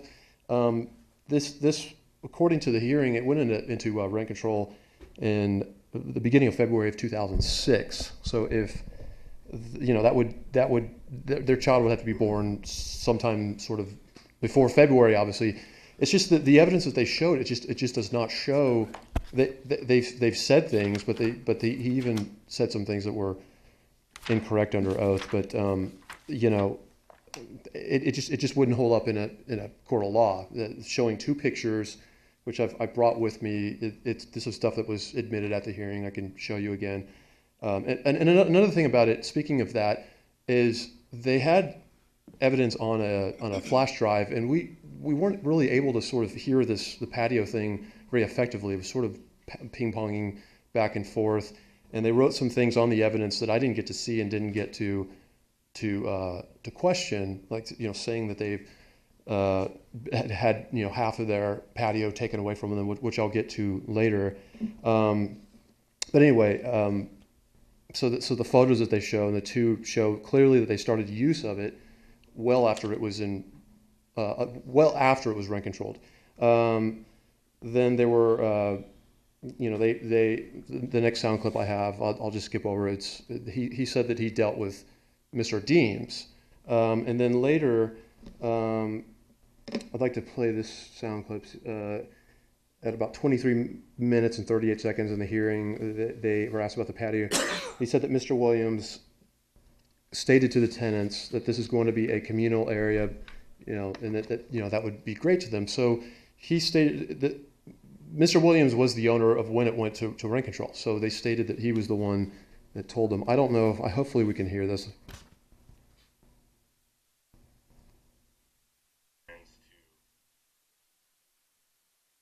And so when the property changed hands to Mr. Williams, you talked about the importance of those open spaces, correct? Yes. He, in fact, basically, he spoke to both tenants and said, this is going to be a communal area between the two of you. Are you happy with that? And we said, yeah, we're delighted with that. Okay, so that states that Mr. Williams is the one that granted to them. These are just some points. I don't want to get into when it was offered to them, but I just don't think that they showed enough preponderance of evidence. The main point is that I've been trying to accommodate them. I spoke to the previous owner and cleared everything. They were not granted. It wasn't found that the storage was given to them as an amenity, and I feel like that was also offered to them around the same time as the storage. But still, regardless, I've been trying to accommodate them through all this construction, and a previous tenant let them move all their stuff and use the other side, and I've been honoring that. I've been living there since November, and I've refrained from using the other side of it. And Pete Savino... Commissioners, I just wanted to make sure that the evidence or the facts that Mr. Withers is referring to, I'm not certain that that is actually in the record. The last part about the other tenants that you were mentioning, or somebody had let them use. If you choose to pursue that, we're going to have to swear you in. Okay, no, all right. Well, the main thing is that they've been using the space on A, and they testified to that since 2016, and I haven't taken that away. Unit A is a larger space than what they were using before. It's a larger size. I don't have any of my furniture out there. I mean, there was a brief moment, maybe a week and a half or 2 weeks, where workers were moving some stuff to the other side, but I cleaned it off and moved it over. There was a toolbox, and these are all that were submitted to evidence. I mean, their choice not to use the other side is up to them, but it's been offered, and I haven't taken it away from them. And I haven't used it at all. I've been refraining from using the patio. It's really gone from a communal space to theirs if they choose to use it, and they've chosen not to use it. So that's really kind of by and large my larger point. I mean, I've got other sound clips. That's your time, sir. Okay. Thank you very much. Thank you. Appreciate it. Okay. Our next speaker is Mary Orr.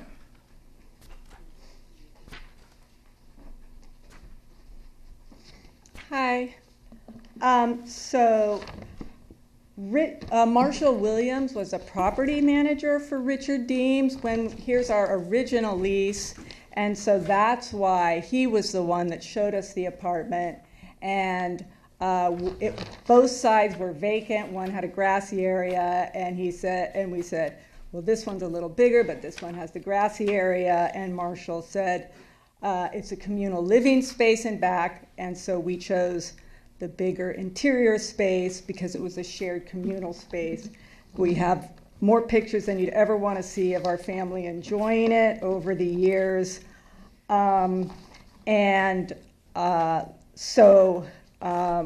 Arbitration allowed us to store our bikes there and a table. The other space was not offered to us.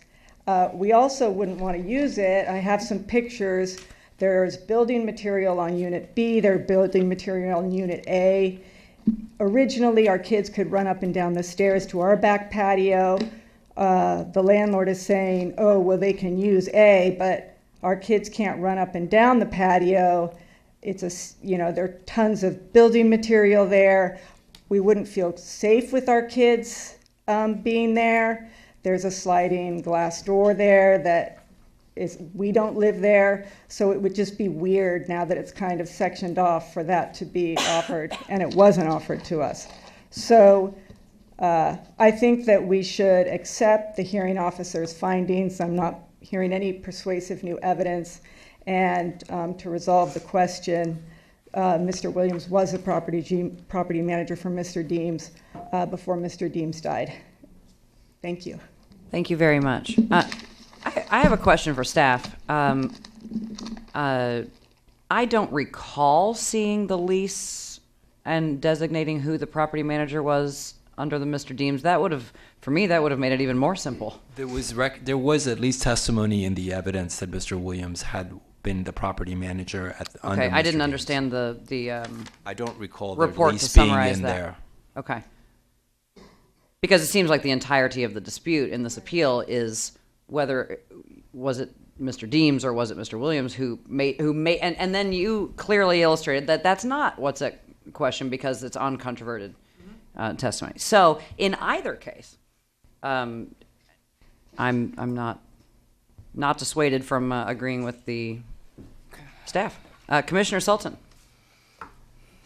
Thank you. I do have a question for staff on that particular issue of what the testimony, because the uncontroverted evidence that we're talking about, right, is Mr. Ross's testimony at the hearing regarding what he was told when he moved in. When he was actually looking to rent. When he was looking to rent the place as to whether he could use the patio, right? So it sounds like, right, so I don't think that we have the actual quote. Do we know specifically what he said? Meaning, did he say that when, who told him, and whether if it was Mr. Williams that told him this, was it in his capacity as a manager for Deems, or was it later after the property had already gone to Mr. Williams? What the record shows and the hearing officer's decision shows that it was in actually looking for the unit Okay. and renting it, that what they were looking for was rear outside areas that they could use. And the fact that they had this shared area to the rear that was essentially private as opposed to the front area, that was what they was something that really carried the situation for them, or at least carried the day for them as far as whether they should rent this unit or not. And it was Mr. Williams that told him that when they were looking at the unit in Mr. Williams' capacity as the manager for Deems. I will take a look and let you know.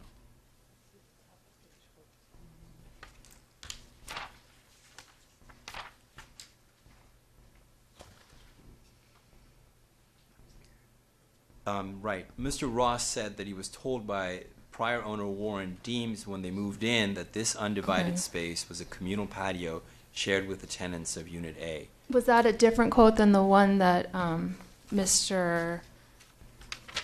Ross just, Mr. Withers just shared with us? It would appear to be. Okay. Is that all you have? Yeah, thank you. Okay. Commissioner Terosas? Yeah, I mean, I think it's pretty clear cut here. The housing service was established at the time that Mr. Deems died. From what we know, that housing service included the patio. And again, it's the housing services at the time of lapse, which was Mr. Deems' death. Those are the amenities of the rent-controlled tenancy. So, for however you feel about that, again, it's clear cut, and I would have to agree that to affirm the hearing officer's decision, and I'm ready to make a motion when anyone wants to. Commissioner Duran? This is a question for council. What is the standard that we are to apply in making the determination here? Thank you, Commissioner. So this is different than the other cases that you had heard this evening. In this matter, in this situation, it's whether the hearing officer had clearly made an error. Thank you. All right. And before we take a vote, I would just say in 3 years, short, medium years of service on this board, I've seen a lot of these cases. And it's just unfortunate. It's a bit heartbreaking to see, two people who would otherwise be, fellow citizens in the city have an issue. And so we're here to help you work it out. And it's my sincere belief, and I think our whole staff and agency's sincere belief, that you can take these decisions and move forward and resolve these things amicably and peacefully. So will someone make a motion, please? Go ahead, Commissioner. Okay. So then I move that we adopt staff's recommendation and that the board affirms the hearing officer's decision. Is there a second? Second. All right. Will the clerk please call the roll? Commissioner Terosas? Yes. Commissioner Sultan? Yes. Commissioner Duran? Yes. And Commissioner Foster? Yes. Motion carries. Thank you. And thank you to the parties who came tonight. We're moving on to item 10B2, item N-0262, 326 San Vicente Boulevard, Unit N. Appellant is the landlord in this case. May we have a staff report? Commissioners, siblings Daniel and Dor Cavani have lived in Unit N at 326 San Vicente Boulevard since they were kids and moved into the unit with their parents back in 2002. The lease for the unit, signed by their parents, lists them as lessees. Their parents have moved out, but the record is clear that they continue to live in the unit.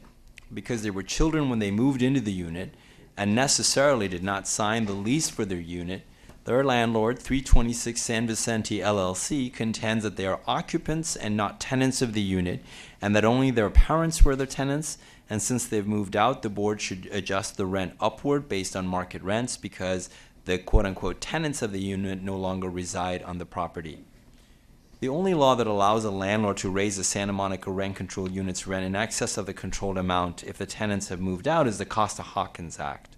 Costa-Hawkins allows a landlord to set a new rent if the original occupants who took possession of the unit under a rental agreement with the owner no longer permanently reside there.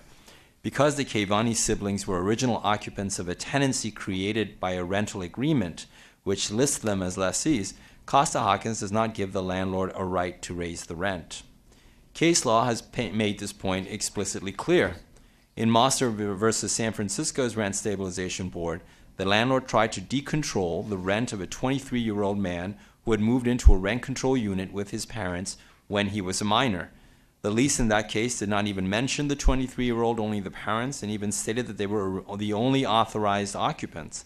Nonetheless, the court found the 23-year-old to have been an original occupant and ruled against the landlord's right to decontrol the rent. The LLC argues that Mosser and Costa-Hawkins Act are irrelevant because they are not seeking an increase under Costa-Hawkins.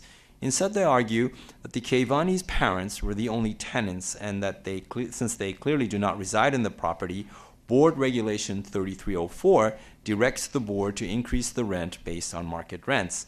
They say that because the Cavani siblings were children when the lease was signed, they cannot be considered as tenants now, even though they're now adults and have been paying rent to their landlord in a timely manner. To support their argument, they cite another San Francisco rent control case, Danger Panda LLC versus Launiu. That case concerns relocation payments to tenants that are being Ellised. San Francisco requires relocation payments to be made to each tenant of a unit that is being Ellised, which is different than how we do it in Santa Monica. The question before the court was whether a minor child in the Ellised unit was also entitled to a relocation payment. Similar to Santa Monica's ordinance, San Francisco's ordinance defines a tenant as a person entitled by a rental agreement to occupy a residential unit to the exclusion of others. The court held that for the purpose of relocation under Ellis, the minor was not a tenant entitled to his own relocation, in part because the minor cannot assume the obligations conferred on a tenant, not the least of which is the obligation to pay rent. As appellant contends, the Danger Panda court distinguished its case from Mosser, but in doing so, the court distinguished Mosser as follows. Because the 23-year-old in Mosser was already a tenant when his landlord tries to raise his rent, because the 23-year-old in Mosser was already a tenant when his landlord tried to raise his rent, because by then he was an adult. Whereas in Danger Panda, the minor was still a minor and so was not entitled to a separate relocation payment as a tenant. Here too, the Cavanis are adults who have lived in Unit N since 2002 under a rental agreement that listed them as lessees and who have been paying their rent to their landlord. They are tenants under Santa Monica's ordinance. Because there's no dispute that they continue to live in the unit as their principal residence, there is no basis for the board to grant the landlord's petition and increase the unit's MAR.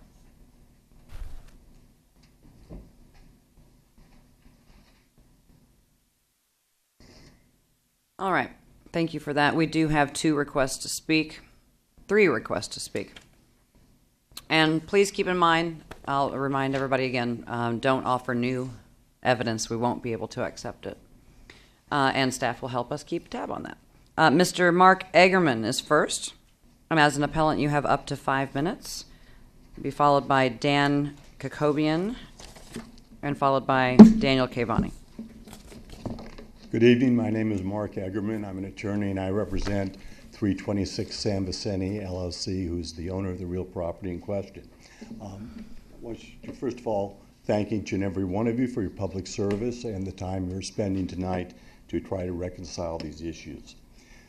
Before you this evening in this appeal is a question of pure law.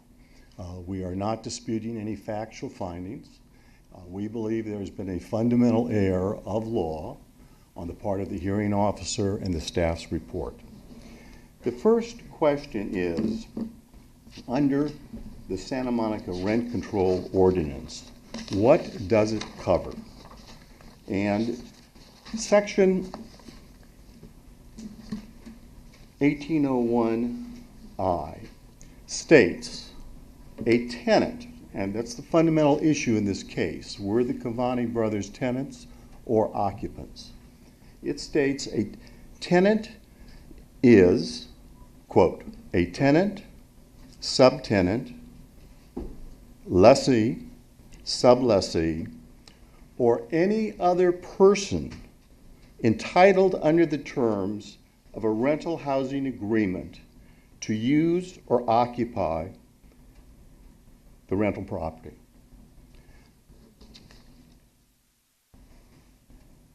We are contending and believe that as a matter of law, the Cavani brothers, not their parents, but the Cavani brothers, had no rights under the rental agreement. What was presented was a lease that referred to the two minor children as lessees, even though they did not execute the lease. The hearing officer concluded that they were tenants, even though they did not sign the lease, i.e. they were parties to a contract. They had obligations and they had benefits. This is directly contrary to California law, which supersedes any local jurisdiction rent control act. The California Family Code, section 6701, explicitly states, and I'm quoting, quote, a minor cannot do any of the following: make a contract relating to real property or any interest therein. That is the state of California law that is controlling in this case. The question then becomes, what were the two children, and did they have any rights under the lease? The two children were permitted occupants, and the right to have them in the unit was that of their parents, not of their own independent right. This particular rental agreement is still in force. The parents have not terminated, and the owner has not terminated. The parents would have the right to move back in the unit should they wish. They would have the right to order their children, who are now adults, out of the unit because the children have no independent right of occupancy. Only the parent has a right to allow them to be present or not present. Being a mere occupant with no independent contractual rights under the lease, the Santa Monica Rent Control Ordinance does not cover them. And pursuant to the explicit provisions, the original tenants, their parents, having moved out, the landlord, as a matter of the regulations contained under the Santa Monica Rent Control Ordinance, has an absolute right for an increase in rent. The other area I want to touch upon is, I believe, a misinterpretation of Costa-Hawkins and the Santa Monica Rent Control Board, not Santa Monica, San Francisco Rent Control Board. Costa-Hawkins is a state law that really limits the rights of municipalities to enact rent control legislation. It prohibits altogether on buildings that are constructed after the date of the act, and it empowers, for existing buildings, local jurisdictions to pass local rent control laws. It does not protect original occupants. It does say local jurisdictions may protect them if that local jurisdiction so enacts the protection. The case Moser and its related cases were decided under the I'm too close in words. Were decided under the San Francisco Rent Control Ordinance. The San Francisco Rent Control Ordinance specifically protects original occupants, even though they are not tenants, even though they have no contractual relation. Santa Monica does not. Thank you for your comments. I believe you. we do have one question for you before you Certainly. step down. Commissioner Terosis. If it's been answered, that's all right. I was going to ask you how you distinguish Moser, but I think you Different ordinance. tried to, yeah. San Francisco specifically protects original occupants. Santa Monica does not. And I'm not saying whether policy-wise this is good or bad. We're just interpreting the statutes. Thank you. You can have a seat. Thank you very much. I have not read the underlying cases in their entirety in the brief that Mr. Eggerman provided to us, but are the cases that he cites good law, are they distinguishable in any? I think I can answer your question Yeah. by reading to you from the Court of Appeals decision in Danger Panda LLC, which is delightful just to say. It's going to be my band name. Copyright, trademark, Danger Panda. This, as was stated, the court in that case discussed Mosser and talked about what Mosser said. I'll just read this passage. This again, as Mr. Mordezai mentioned, is a case in which, like this one, the people who said that they were tenants moved in as minor children. They were not signatories to a lease because they were minor children. The parents moved away. The minors, who were now no longer minors, remained in the unit. They said that they were tenants because they were adults and they were living there and they had the right to live there. Affirming a judgment precluding the landlord from increasing Brian's rent, the Mosser Company's court concluded that, quote, the plain meaning of an original occupant who took possession of the dwelling or unit pursuant to the rental agreement is an individual who has resided in the dwelling unit from the start of the tenancy with the landlord's permission, unquote. And again, that was, as counsel has pointed out, regarding the meaning of the of Costa-Hawkins, not our law. But then the court goes on, and it says, in reaching this conclusion, the court rejected the landlord's objection that Brian should not be allowed to, quote, inherit his parents' tenancy, unquote, finding that Brian had his own, quote, personal right of occupancy and that Brian's rights had concomitant obligations, unquote. As the court explained, quote, when Brian's parents vacated the apartment and Brian, as an adult, chose to remain in occupancy, he became a tenant obligated to pay rent. Tenancies in property need not be created by written leases. One may become a tenant by occupancy with consent. Such tenancies carry with them the relationship of landlord and tenant. The tenant is liable by operation of law, unquote. So, notwithstanding counsel's statement that the position urged by the tenant is contrary to California law, the Court of Appeal has enunciated what California law is on this very subject and said that that is the law, that these people in this circumstance are tenants. And so this was decided in 2017, and it seems to support what we're saying here. Yes, the distinction between the Danger Panda result and Mosser and another case that was just like right, is that in the Danger Panda case, the two offspring of the tenants who signed the lease were still minors. They were no longer, they were not adults. And that was the basis on which the Danger Panda court said Mosser doesn't apply in that case. Because they were, if the people in this case were still minors, the result would be different. That's not the case. Okay, thanks. 10 seconds state why that's not No, sir, you may not. Thank you very much. We have two more speakers to hear from. Wait, Next is... Actually, I want to hear why he thinks it's not right. In that case, yes, you may. Someone has to request it. Thank you. Because the San Francisco rent control ordinance specifically applies to original occupants, be they minors who become adults, be they friends, be they cohabitors. Because San Francisco is different and it applies to original occupants, once you apply that and say the child who grew into adulthood has a right to remain in the unit, automatically they must become a tenant as successor to their parents, because otherwise they would remain there rent-free. Santa Monica does not protect original occupants.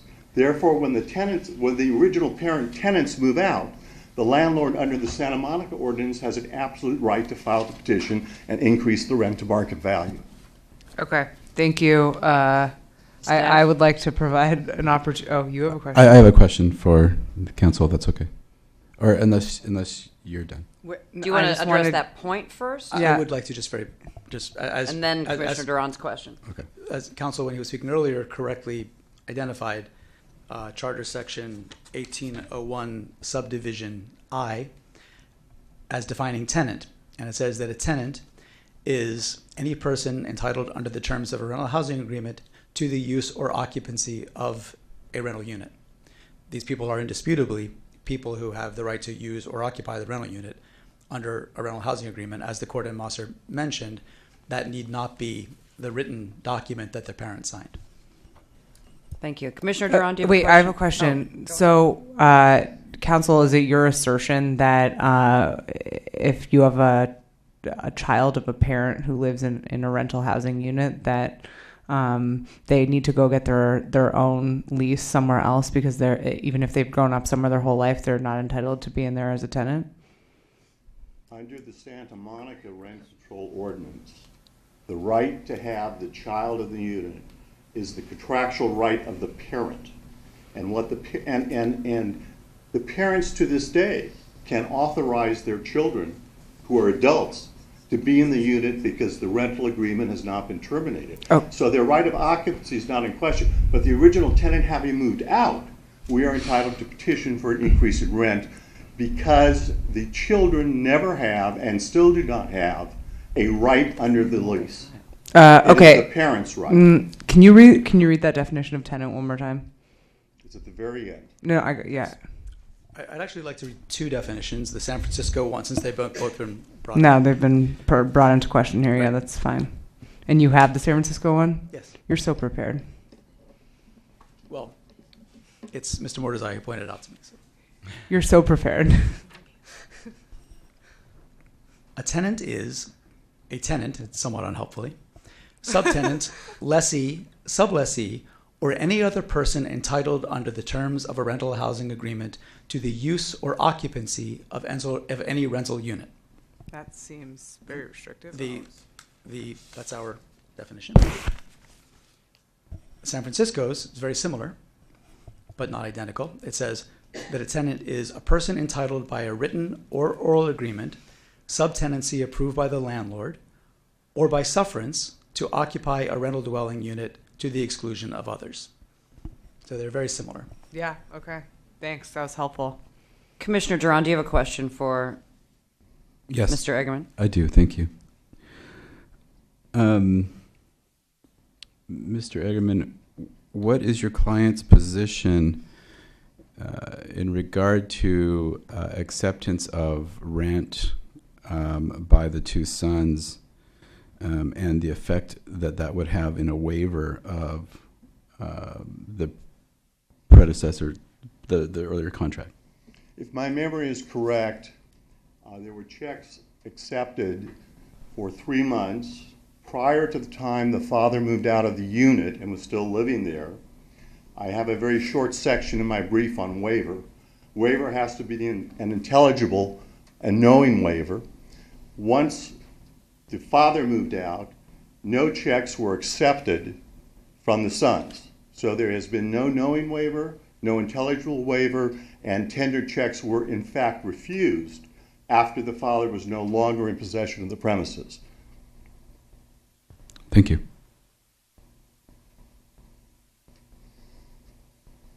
All right, we do still have, Council, do you want to weigh in at this moment? We still have two speakers. Are you on this topic? Yeah, just on. Please go ahead. Waiver is not an issue in this case because these tenants, these persons, have lived in this unit from the beginning. So there's not an issue of anyone having waived anything. Thank you for that clarification. Very helpful. We are going to hear from the next two speakers. Dan Kakobian, you have 3 minutes.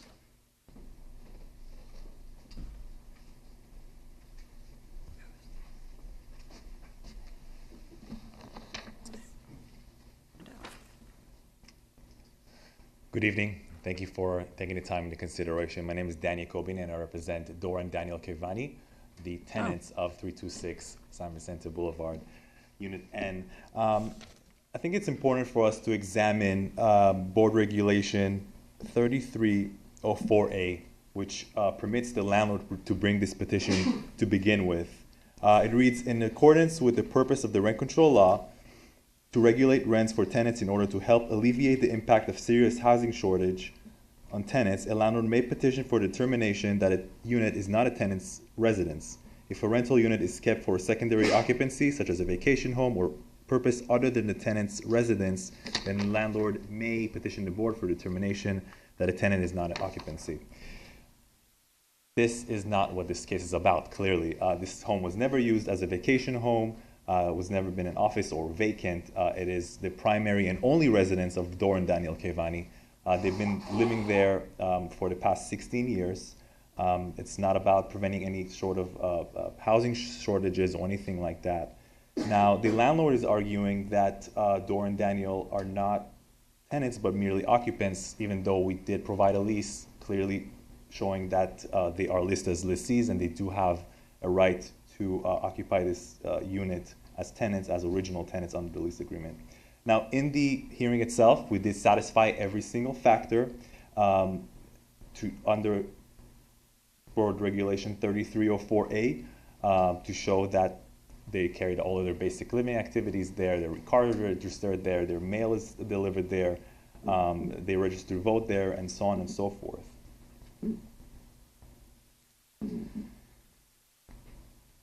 As council just pointed out, tenants have been essentially bullied and harassed by the landlord's refusal to accept their tender checks, their rent payments for months and months now, and even after the city has determined that they are tenants, they have contacted elderly parents trying to get rent from them, even though, again, that they're not tenants, they no longer live there. For these reasons, the board must protect Dor and Daniel Kevani's tenancy and recognize them as tenants protected by the Santa Monica rent control regulations. Thank you.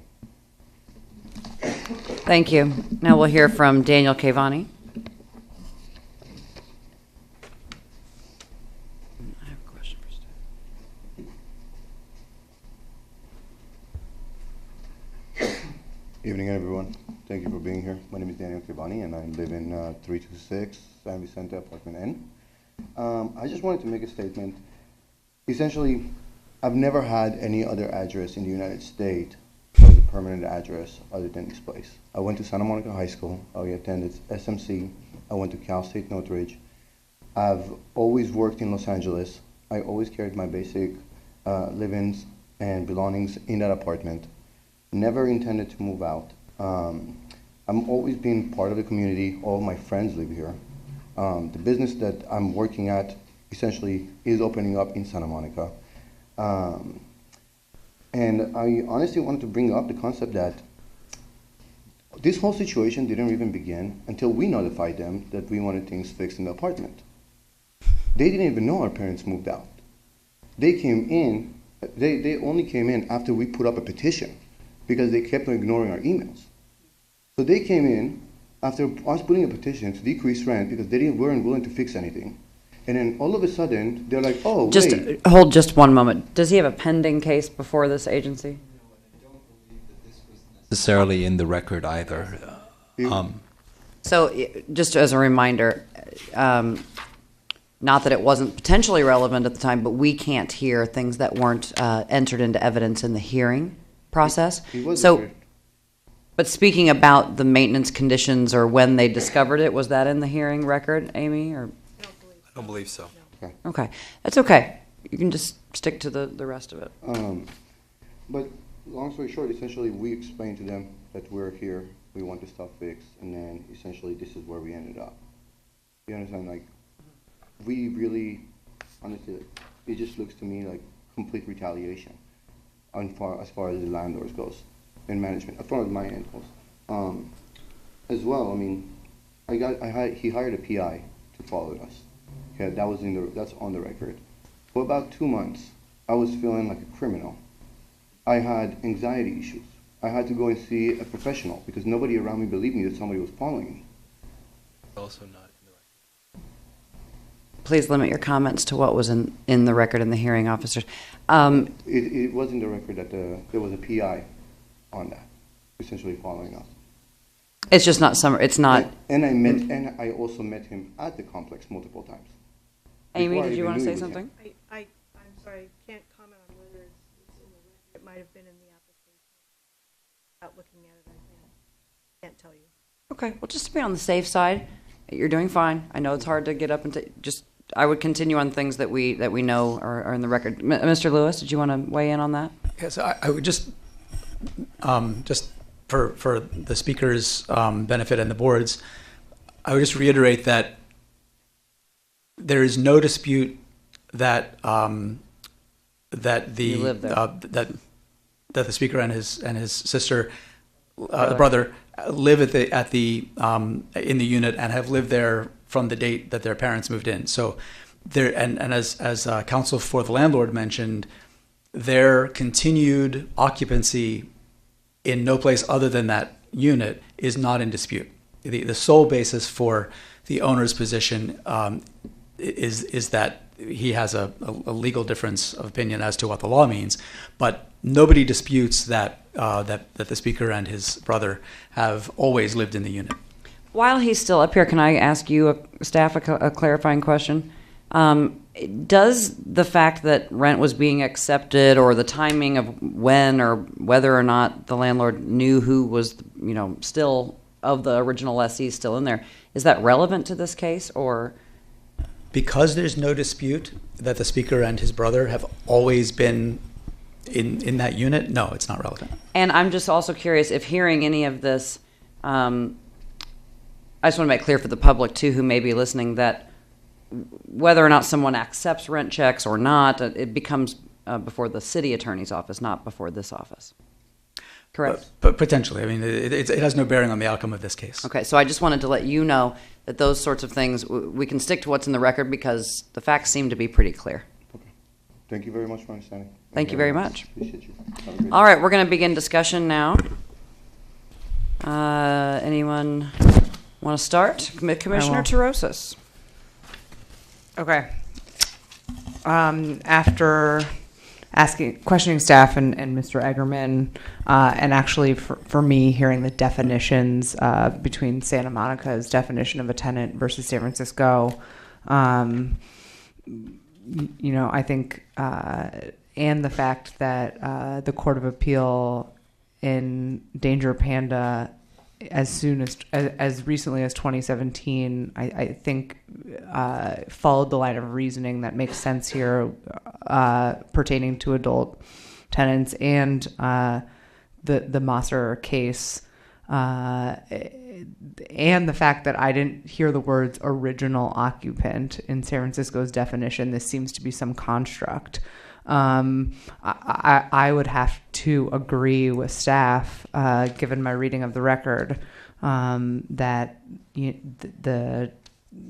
this whole petition for a tenant not in occupancy is fallacious, and I would say that we should affirm the hearing officer's decision unless someone convinces me otherwise, but I have not been convinced. Commissioner Duran or Sultan, anything to add? Commissioner Duran? Yes. Once again, in this case, like the previous case, the standard that we are to apply is the clearly erroneous standard, correct? Okay. Yeah. Okay. So that being said, I don't feel that the hearing officer's decision in this case was clearly erroneous, which would, and in light of what Commissioner Torosis mentioned about the definitions as illustrated in those other cases, I don't see myself being able to not affirm what the hearing officer, that decision. Thank you. And I would only add that for the public and for the parties in this case, though this case went further into really fascinating fields of the law and definitions and jurisdictions, what it really does come down to is what Commissioner Duran said.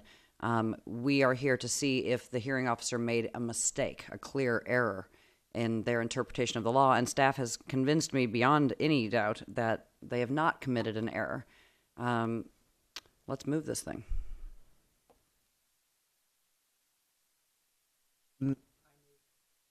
I move to deny the petition, the appeal on the hearing officer's determination that denied the tenant not in occupancy, and affirm the hearing officer's decision and its findings of fact and conclusions of law. Is there a second? A second. All right, let's please call the roll. Commissioner Duran? Yes. Commissioner Trosis? Yes. Commissioner Sultan? Yes. And Commissioner Foster? Yes. Motion carries. Thank you, everyone, and thank you, staff. That was a great meeting. If there are no further announcements from staff of any kind, we should entertain a motion to adjourn. I move that we adjourn.